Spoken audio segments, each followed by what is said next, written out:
नाज़रीन, कहते हैं कि रिश्ते जज्बात, एहसासात और ज़िम्मेदारी का नाम होता है। लेकिन जब ये तीनों चीज़ें रिश्तों में से ख़त्म हो जाएं तो फिर खूनी रिश्ते भी बोझ बन जाते हैं। लेकिन कुछ लोग दुनिया में ऐसे भी होते हैं जो जज्बात की तमाम हदों को अबूर करके रिश्तों को कुछ ऐसे निभा जाते हैं जो कि बहुत सारे लोगों के लिए नामुमकिन होता है। ये कहानी भी एक ऐसे ही नौजवान की है जिसने अपनी माजूर माँ को अपने कंधों पर सवार करके पूरी दुनिया दिखाने का अहद किया है। इस नौजवान का ताल्लुक चीन से है और इस कहानी बताने का बुनियादी मकसद ये है कि जिम्मेदारियां निभाते हुए कहीं ना कहीं आम तौर पर हम भी खूनी रिश्तों में उकताहट महसूस करने लग जाते हैं। हो सकता है कि ये कहानी सुनने के बाद कहीं ना कहीं वो जज्बात और एहसास जो रिश्तों को निभाने के लिए सबसे ज़्यादा ज़रूरी होते हैं वो दोबारा कहीं ना कहीं जाग सकें। तो इस वीडियो को शेयर ज़रूर कीजिएगा और मुकम्मल ज़रूर देखिएगा। कहानी कुछ इस तरह से है जी कि चीनी नौजवान शाओमे, जो कि अपनी वालदा को कंधों पर सवार करके चीन के मुख्तलिफ सियाहती इलाकों में देखा गया। देखते ही दुनिया हैरान रह गई कि आखिर ये माजरा क्या है, क्या ये कोई यूट्यूबर है या कोई इस तरह का इन्फ्लुएंसर है। तो ऐसा बिल्कुल नहीं था, बल्कि ये एक आम से किसान का बेटा है। इसके साथ हुआ कुछ यूं कि जब ये 8 साल का था तो इसकी वालिद और वालदा एक बहुत ही बुरे कार हादसे में जख्मी हो गए। वालिद खुदा को प्यारे हो गए और वालदा ताहयात माजूर हो गईं। छोटी सी उम्र में इसके ऊपर वालदा की और बहन की जिम्मेदारी आ गई।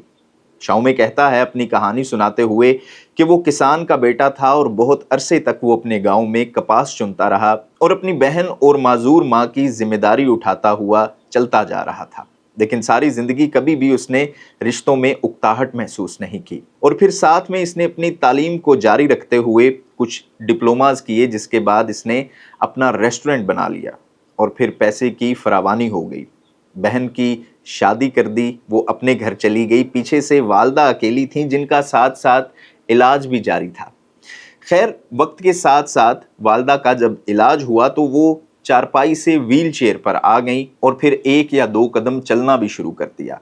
लेकिन जब शाओमे को ये पता चला कि उसकी वालदा सारी ज़िंदगी 2 कदम से ज़्यादा नहीं चल सकती, तो उसने अपनी वालदा को कंधों पर सवार करके पूरे मुल्क की सैर करवाने का अहद किया। शाओमे का ये कहना है कि वो अपनी वालदा के बगैर नहीं रह सकता, इसीलिए उसने शादी नहीं की, क्योंकि उसको नहीं लगता कि वालदा की जिम्मेदारी उसके अलावा कोई और उठा सकता है। और वो इसी जज्बे के तहत जब भी कहीं जाता है तो अपनी वालदा को साथ लेकर जाता है। शाओमे कहता है कि उसे चीन घूमने का, दुनिया घूमने का बहुत शौक है, लेकिन वो अपनी माँ को अकेला नहीं छोड़ सकता। और जब भी वो कहीं शहर से बाहर सैर के लिए जाता है, किसी भी सियाहती मरकज़ के ऊपर जाता है, तो अपनी वालदा को अपने साथ ले जाता है। जहाँ तक व्हील चेयर जा सकती है, गाड़ी जा सकती है, वालदा साथ में गाड़ी में रहती है। लेकिन जहाँ पर व्हील चेयर नहीं जा सकती, ये अपनी वालदा को अपने कंधों पर उठा लेता है और फिर इसी तरह घूम फिर कर अपनी वालदा के साथ अपनी सैर को एंजॉय करता है।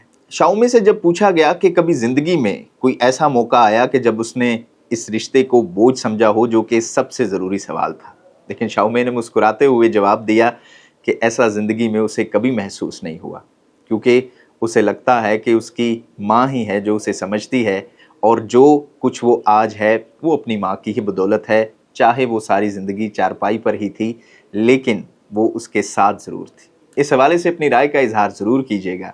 देखते रहिएगा न्यूज़ अलर्ट।